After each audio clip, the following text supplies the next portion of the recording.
gudoomiyaha baarlamaanka federaalka Soomaaliya Maxamed Sheekh Cusmaan Jawaari ayaa wuxuu gaaray magaalada Johannesburg ee dalkaasi Koonfur Afrika. Aydaruus ayaa warkaasi ka soo diray Johannesburg.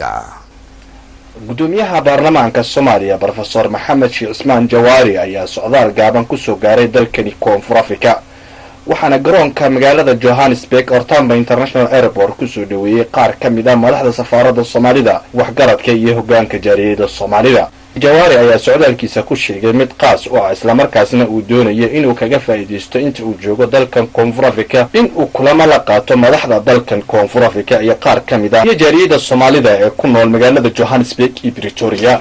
Bismillahirrahmanirrahim. Alhamdulillahirabbil alamin. ومهد الله maanta waxaan socdaal gaaban ku soo gaarnay magaalada dalka South Africa si gaar ahaan magaalada Pretoria iyo Johannesburg.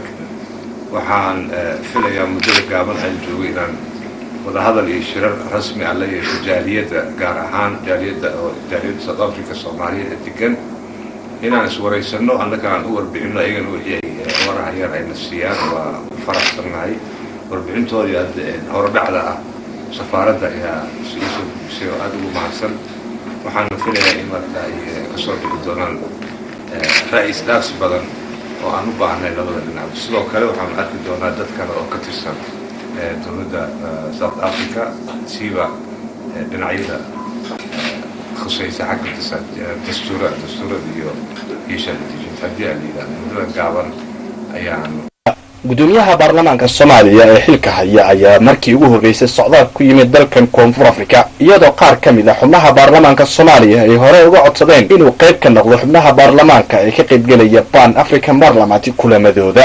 Idris Abdi Hassan TV caalamiga Universal Johannesburg Koonfur Afrika.